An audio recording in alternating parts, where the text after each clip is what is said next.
1 Timóteo 2, de 1 a 8. Diz assim a palavra do Senhor: Admoesto-te, pois, antes de tudo, que se façam deprecações, orações, intercessões e ações de graças por todos os homens, pelos reis e por todos os que estão em eminência, para que tenhamos uma vida quieta e sossegada em toda a piedade e honestidade.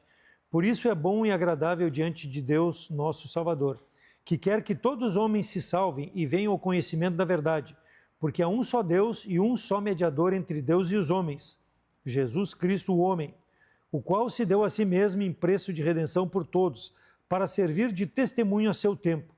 Para o que o digo verdade em Cristo, não minto, fui constituído pregador e apóstolo e doutor dos gentios na fé e na verdade. Quero, pois, que os homens orem em todo lugar, levantando mãos santas, sem ira nem contenda. Amém?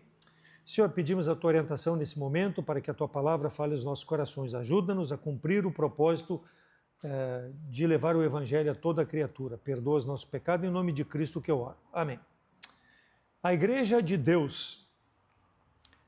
O livro de Timóteo, ele já no capítulo 1 fala sobre a Igreja de Deus. A Igreja de Deus é o corpo de Cristo, através do qual Deus quer alcançar as pessoas nesse mundo. Mateus 28, 18 a 20 é o ide de nosso Senhor e Salvador Jesus Cristo. Ele exorta a igreja, ele dá a comissão de levar a palavra de Deus, as boas novas de que Cristo morreu por nossos pecados, ressuscitou para nos dar vida. Através dessa morte ele ressuscitou e agora ele reina para oferecer perdão de pecados a todo aquele que crer nele. Então, uma nova vida em espírito para o presente tempo, viver nesse mundo pervertido, pecaminoso, e a vida eterna para todos aqueles que nele crê e se arrependam. Então, pregar o evangelho é a responsabilidade da igreja local. Abrange o púlpito, abrange as nossas vidas, aonde nós estivermos, aonde nós nos relacionarmos com as pessoas, e também missões. É responsabilidade da Igreja de Deus de levar o Evangelho, porque Paulo fala lá em 2 Coríntios 5, 20, que nós somos embaixadores de Cristo. Então Deus nos deixa nesse mundo depois de salvos para que nós possamos proclamar o Evangelho a toda a criatura, para que o homem tenha a oportunidade em Cristo Jesus de se reconciliar com Deus, porque o homem está separado, conforme a palavra de Deus diz, vivendo em seus pecados longe de Deus, e ele precisa de Jesus Cristo. Então nós somos esses responsáveis, através da igreja local, de propagar o evangelho. E Paulo, aqui, deixou Timóteo na igreja de Éfeso para que ele tivesse essa responsabilidade em mente de pregar a palavra de Deus e preparar pessoas para que pudessem auxiliá-lo nesse ministério, porque o ministério de propagar o evangelho não é responsabilidade só do pastor da igreja local ou da diretoria, é de todos os membros, para que possam se manter na sã doutrina, porque essa é a doutrina que nós pregamos, para que as pessoas também possam crer e viver através dessa palavra. Então a Igreja de Deus, nós vamos ver nessa noite as virtudes, a verdade e a visão. Em primeiro lugar, a virtude da igreja. O que é a virtude? Conforme o dicionário Aurélio, é uma disposição firme e constante para a prática do bem. Virtude, conforme o dicionário Michaelis, inclinação para o bem, qualidade ou atributo que está de acordo com a moral, com a religião e com a lei. Então nós, como salvos em Cristo Jesus, conforme a exortação aqui em 1 Timóteo, capítulo 2, nós temos a virtude dada por Deus à igreja local, de levar a mensagem da palavra de Deus às pessoas. E ele admoesta, antes de tudo, versículo 1, que façam deprecações, orações, intercessões e ação de graça por todos os homens. Então, quando nós nos reunimos para orar, nós oramos por necessidades específicas, mas nós não podemos esquecer de orar pelas pessoas que não conhecem a Jesus Cristo como Salvador. Então isso é uma virtude do salvo em Cristo Jesus, é a virtude da igreja local de interceder pela salvação de almas. Súplicas a favor de pessoas que não conhecem a Jesus Cristo como Salvador. Então, oramos também, versículo 2, por reis, por autoridades. É a responsabilidade da igreja local, porque essas pessoas não querem saber de Deus, mas nós devemos orar para que eles tenham acesso à palavra de Deus. Por quem? Por nós, talvez, se nós tivermos contato com essas autoridades. É difícil nós marcarmos uma audiência com o nosso governador para ir lá e mostrar o evangelho para ele. É difícil, ele não vai dar agenda para nós, mas em algum momento nós podemos nos defrontar com ele e apresentar o evangelho. Então nós devemos orar por oportunidades para que pessoas que estão em eminência possam também conhecer a palavra de Deus. É a nossa responsabilidade, orar por pessoas para serem salvas. Intercessões, ele fala também no versículo 1, intercessões é uma audiência com Deus. Só o salvo em Cristo Jesus, só aquele que foi lavado pelo sangue de Cristo é que tem acesso à presença de Deus. O pecador só vai ter acesso à presença de Deus no momento em que ele entender a sua condição de pecador e rogar a Deus que perdoe seus pecados e que ele aceite Jesus Cristo como Salvador. É o único momento em que o pecador tem acesso à presença de Deus. A partir dali, ele se tornando salvo, assim como nós temos audiência com Deus quando? Em qualquer momento. Em qualquer circunstância, pode ser no nosso leito de enfermidade, pode ser quando estamos trabalhando, pode ser na igreja, pode ser quando estamos fazendo alguma atividade. Nós temos esse privilégio como salvos em Cristo Jesus. E ali também a virtude da igreja, ação de graças. O que é ação de graça? Tudo aquilo que Deus já fez por nós até hoje, tudo aquilo que Deus fará, e tudo aquilo que Deus tem feito por nós, nós devemos agradecer a Deus por isso. Agradecer pelas pessoas que vêm ouvir a mensagem e que não têm Jesus Cristo como Salvador. É a nossa responsabilidade de dar graças a Deus porque elas chegaram. Muitas vezes nós nem convidamos, elas olharam na internet o endereço da igreja e chegaram. Então isso é uma virtude da igreja, é um privilégio, mas nós devemos estar envolvidos. Por quê? Porque isso agrada ao nosso Deus Todo-Poderoso. Então a palavra de Deus nos mostra que nós precisamos pensar, isso deve ser uma virtude na minha vida, a oração por essas pessoas que não conhecem Jesus Cristo como Salvador, para que Deus possa abençoar a mensagem que é pregada e que ela não volte vazia, mas que ela possa fazer morada nesses corações que aceitem a Jesus Cristo como Salvador. Então é o privilégio de nós chamarmos Deus de Pai e Ele nos ouvir, porque nós somos salvos. O pecador não tem esse privilégio, é a nossa virtude. Versículo 1, orações por pessoas. Versículo 2, por todos os homens. É o objeto da tua oração hoje, orar por todos os homens, especificar as pessoas, quando tu puder especificar. Isso é importante, irmãos. Nós não podemos, pelas autoridades, talvez nós possamos orar pelos deputados, pelos vereadores, para que sejam salvos, senadores, né?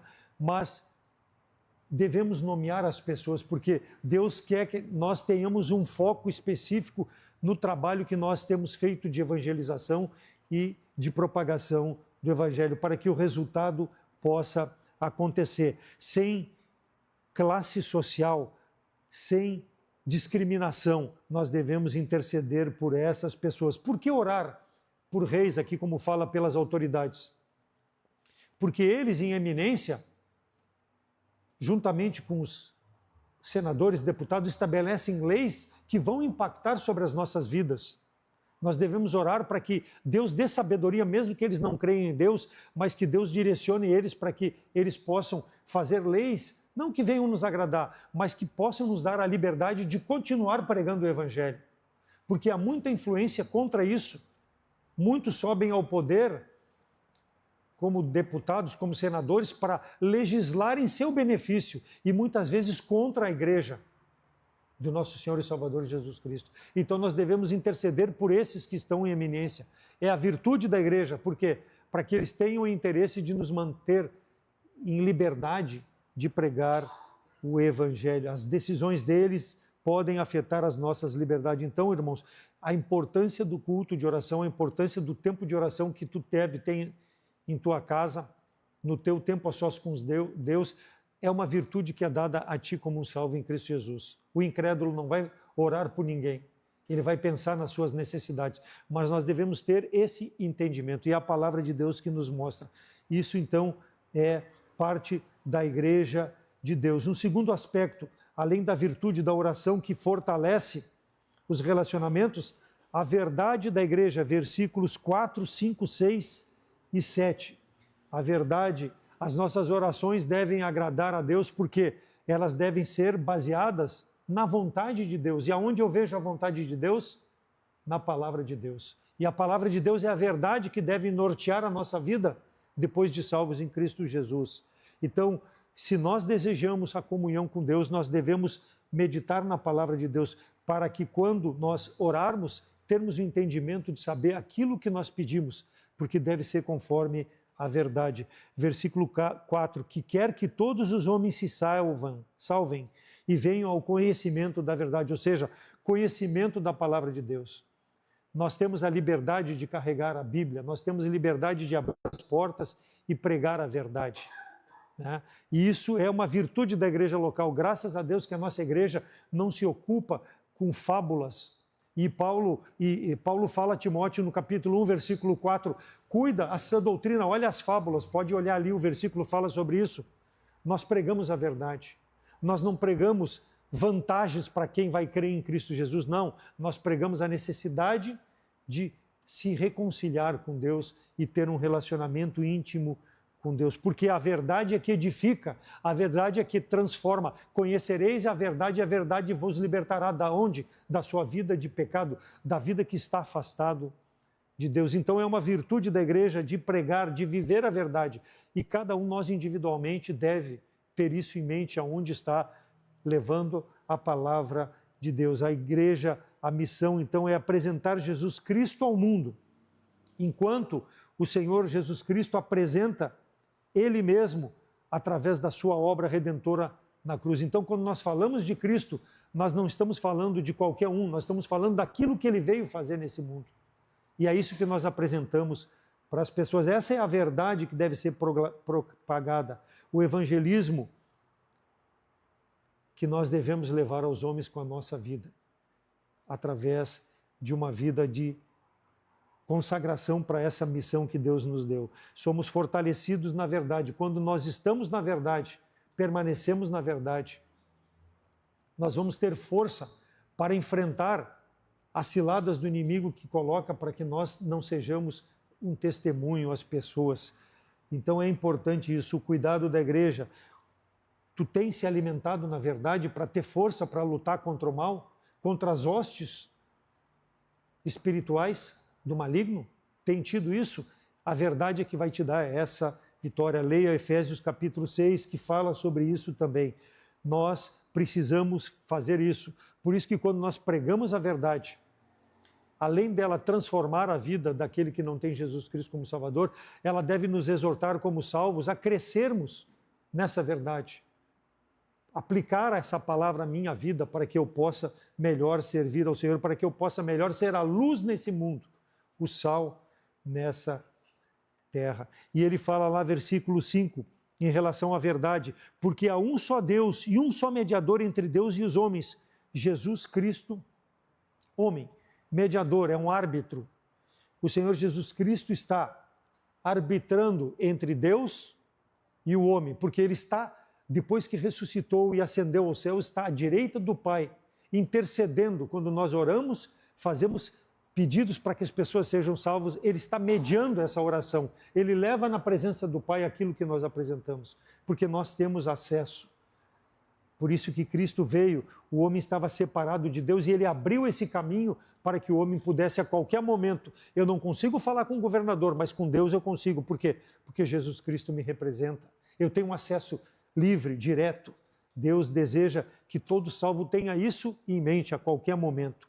Mediador, aqui está se referindo lá ao Antigo Testamento, ele era responsável pela adoração cerimonial dada pela lei, lá no Antigo Testamento, no tabernáculo e mais tarde no templo. Os sacerdotes mediavam entre Deus e o homem, porque não existia. Jesus Cristo se apresentava de alguma forma naquele tempo, mas ainda ele não tinha vindo fazer a sua obra, morrer pelos nossos pecados para ser esse mediador entre Deus. Então, aqueles sacrifícios que eram apresentados, aquele sangue de cordeiro, ele não tinha o poder que tem, porque ele cobria os pecados. Jesus Cristo, com seu sangue, pagou os nossos pecados e ele está lá nos representando, nos dando esse acesso. Então, é único, porque o sacerdote entrava no Santos dos Santos uma vez por ano com o sangue de cordeiro e apresentava diante de Deus. Nós temos acesso a qualquer momento, porque o sangue de Cristo nos purificou de nosso pecado e, não tendo pecado, nós temos acesso com o Senhor. Então, abra lá para Hebreus capítulo 9, Hebreus 9, de 11 a 15. Hebreus 9, de 11 a 15. Mas vindo Cristo, o sumo sacerdote dos bens futuros, por um maior e mais perfeito tabernáculo, não feito por mãos, isto é, não desta criação, nem por sangue de bodes e de bezerros, mas por seu próprio sangue entrou uma vez no santuário, havendo efetuado uma eterna redenção. Porque se o sangue de touros e bodes e cinza de novilhas espargida sobre os imundos o santificava quanto à purificação da carne, quanto mais o sangue de Cristo, que pelo Espírito Eterno se ofereceu a si mesmo imaculado, a Deus, purifica as vossas consciências das obras mortas para servirdes ao Deus vivo, e por isso ele é mediador de um novo testamento, para que, intervindo a morte para a remissão das transgressões que havia debaixo do primeiro testamento, os chamados recebam a promessa da herança eterna. Então, Cristo é o nosso mediador. Há um só Deus, há um só Salvador, há um só mediador, Jesus Cristo. E ele que intercede pelas nossas petições em relação à salvação dos homens. Lá em Jó 9,33, não há entre nós árbitro que ponha a mão sobre nós ambos. Jó, depois de ser acusado que aquelas dificuldades que ele passava era um castigo de Deus, porque os seus amigos o culpavam de pecado, e ele declara isso, que não há um árbitro. Por quê? Porque ainda Cristo não tinha vindo. Então, ele rogava a Deus a misericórdia diretamente a Deus, mas ele não tinha um árbitro que pudesse se compadecer dele, como nós temos Jesus Cristo, porque ele sofreu pelos nossos pecados. Ele sabe quando nós passamos por alguma dificuldade e necessidade, quando apresentamos uma petição, ele sabe, porque ele sofreu tudo isso para ser esse representante. Então, Jó, ele não tinha, nós temos essa esperança viva hoje, irmãos. Ele foi entender mais tarde, mas nós temos isso pela palavra de Deus, é a verdade que nos mostra isso. Por isso que é uma virtude da igreja pregar a verdade, para que as pessoas não sejam enganadas, porque religião não salva, religião afasta, é uma maldição do homem e afasta o homem de Deus. Deus está então pronto para receber as nossas petições, porque Jesus Cristo nos representa, ele é esse mediador. Versículo 6, voltando lá para o nosso texto de 1 Timóteo capítulo 2, o qual se deu a si mesmo em preço de redenção por todos, para servir de testemunho a seu tempo. Ele pagou o preço, ele nos libertou do pecado, e é a palavra de Deus, a verdade que mostra isso. E aqui, Paulo está exortando a Timóteo, prega isso, vive isso, mostra isso para as pessoas, para que elas também possam crer em Jesus Cristo como Salvador. Somos livres do pecado, porque Deus nos salvou em Cristo Jesus. E muitas pessoas têm sido salvas ao longo desses anos, e serão salvas até que o Senhor volte para levar a sua igreja. Cristo sofreu então esse castigo por nós, para que nós pudéssemos ter a reconciliação com o Pai. Versículo 7, para que, o que digo a verdade em Cristo, não minto. Fui constituído pregador e apóstolo e doutor dos gentios na fé e na verdade. Fé. O que é a fé? É aquela é ela que nos salva, porque nós cremos no sacrifício de Jesus Cristo. Cristo salva, mas nós depositamos a fé nele. Então ele está falando aqui da fé salvadora. E ele fala lá no final, na fé e na verdade. Verdade é a palavra de Deus, porque é a palavra de Deus que nos santifica. Porque de pouco adianta ter a fé no Salvador, se ele não é meu Senhor, se eu não vivo de uma vida santificada nesse presente tempo, para que as pessoas possam ver Jesus Cristo através das minhas atitudes. De pouco vale a minha fé. Então a fé e a verdade andam juntas, porque a fé justifica e a verdade nos santifica dia a dia. Por isso que eu não posso abrir mão no púlpito ou na minha vida, no dia a dia, a palavra de Deus, irmãos. Porque é ela que me mostra que eu ainda continuo sendo pecador. Careço da misericórdia de Deus dia a dia para viver uma vida que agrada a Deus. E para mim saber isso, só vendo a palavra de Deus, a verdade. Porque ali nós temos um espelho para mostrar o nosso pecado. Então nós devemos ser testemunhas, porque Cristo foi quem nos salvou. E que Cristo é o nosso mediador, que ouve as nossas petições. E nós devemos anunciar o Evangelho a todas as pessoas, não fazendo acepção. Inclusive as pessoas talvez que desejem o nosso mal. Orar por elas e de alguma forma mostrar com uma vida de santidade que elas podem ser igual a nós, se crerem em Jesus Cristo como Salvador. Então a igreja, essa virtude, a oração que fortalece. E o segundo aspecto, a verdade, o testemunho para que outros sejam salvos. E por último, a visão da igreja, versículo 8. Quero, pois, que os homens orem em todo lugar, levantando mão santa, sem ira e nem contenda. Muitas igrejas perdem o foco.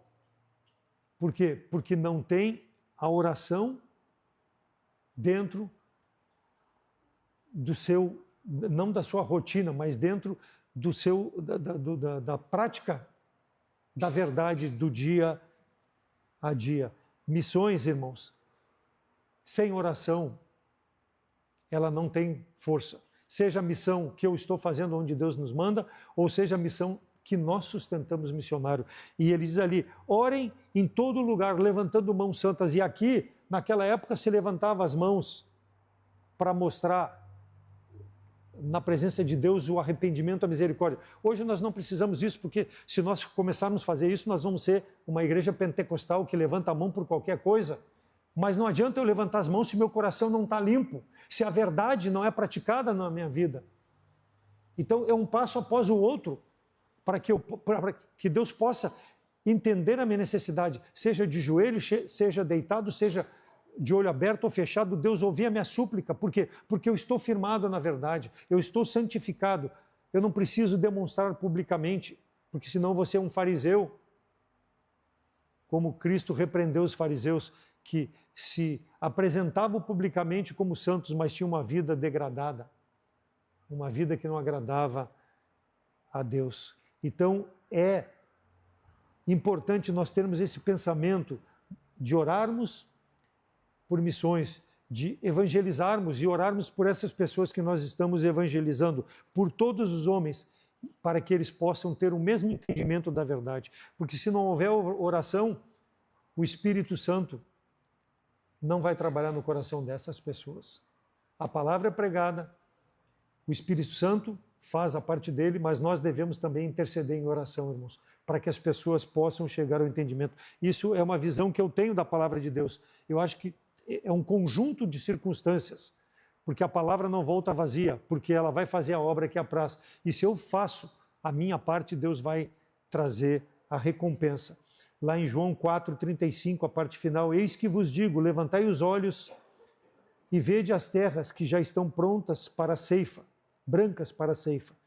E o que ceifa recebe galardão, e ajunta fruto para a vida eterna, para que, assim como o que semeia e o que ceifa, ambos se regozijem. Então aqui está falando da necessidade da igreja trabalhar em união, porque alguém semeou, alguém vai colher. Mas se nós orarmos, nós vamos participar também de uma ceifa, de uma colheita que eu não tinha num primeiro momento colocado a minha mão, mas quando eu oro, intercedendo, Deus vai abençoar. Aqui o Senhor Jesus Cristo fala da necessidade que os samaritanos tinham de salvação. Jesus havia falado com aquela mulher lá em João 4, no tanque, e ele deu água para ela, deu a água viva, deu a salvação para ela, ela foi e propagou o evangelho. E aí depois os outros vieram ouvir e o próprio Senhor pregou a palavra e eles receberam. Então, é necessário nós nos envolvermos. O Senhor está mostrando que a obra é feita por todos, não é individual. Só tu pode pregar onde tu estás. Só eu posso pregar onde eu estou. Mas eu posso te suportar com a oração. E tu pode me suportar com a oração, sustentar nesse tempo de dificuldade. Então a ceifa, a colheita espiritual será possível, o fruto de alegria por um pecador que se arrepende. A palavra de Deus nos exorta, então, irmãos, nesse sentido. Versículo 8 ainda, ele nos mostra que só, e aqui está falando para a igreja, só o salvo pode ter esse sentimento de orar. Não existe outra forma, porque qualquer outra mão levantada que não seja de um crente em Cristo Jesus que está longe do pecado, Deus não vai ouvir, porque ele diz lá em Isaías 59, 2, que as vossas iniquidades fazem divisão entre vós e o vosso Deus, e os vossos pecados encobrem o seu rosto de vós, o meu rosto de vós, para que não os ouça. Isaías 59, 2. Se os nossos pecados são grandes, mas se nós confessarmos o nosso pecado, o Senhor é fiel e justo para perdoar os nossos pecados, nos purificar de toda iniquidade. João 1, 9. É o antídoto para o pecado. Agora, eu preciso andar na verdade, para que quando eu pecar, possa ser visto o pecado, eu possa confessar, abandonar e ter uma comunhão perfeita com o Senhor. Então a igreja, ela tem a responsabilidade, irmãos, de levar a mensagem da salvação em Cristo Jesus. Por isso que o Senhor instituiu a igreja e mantém a igreja. A igreja verdadeira tem essa preocupação, a virtude, em razão da oração, a verdade e a visão do campo, para que possa, seja pelo testemunho pessoal ou por missões, ganhar almas para o Senhor, através da igreja local. Há um só mediador, assim como há um só Deus. Entre Deus e os homens, Jesus Cristo é o mediador. E nós é que devemos anunciar Jesus Cristo, o homem, que veio a esse mundo morrer pelos nossos pecados. Aquele que não conhece a Jesus Cristo como Salvador deve pensar na sua condição da eternidade. Deus quer te salvar para te dar vida em abundância aqui nesse presente tempo. E quer te salvar também para que tu possa eternamente estar na presença de Deus quando partir desse mundo. Enquanto isso não acontecer, através de Jesus Cristo, ter o acesso livre a Deus, porque Jesus Cristo pagou o preço pelo teu pecado, pelo meu pecado. Mas para isso precisa confessar como Salvador. Esse é o ministério da igreja, pregar a palavra de Deus. E nós, irmãos, sendo salvos, que possamos ter em mente a necessidade de sermos a luz nesse mundo, sal na terra. Com a nossa vida de santidade, mostrarmos às pessoas que elas podem ter o Salvador, Jesus Cristo, porque Ele veio para morrer pelos pecados delas. Mas para isso, uma vida de santidade livre do pecado. O pecado nos cerca, tenta nos derrubar. Mas se nós estivermos firmados na palavra de Deus, nós vamos ter força para negar aquilo que realmente seja contra Deus e fazer a vontade de Deus. Para isso, a palavra de Deus tem esse poder. Que nós sejamos gratos por tudo aquilo que Deus já fez até hoje, por essa igreja, individualmente por nós. Aquilo que Ele tem feito e vai fazer, até o dia de nós chegarmos na presença do Senhor. A gratidão deve estar no coração de cada um de nós. E a oração é uma forma de nós demonstrarmos, coisa que já em seguida vamos fazer com o tempo de oração. Que Deus abençoe a sua palavra e que nós possamos continuar vivendo de forma a agradar ao nosso Salvador. Amém?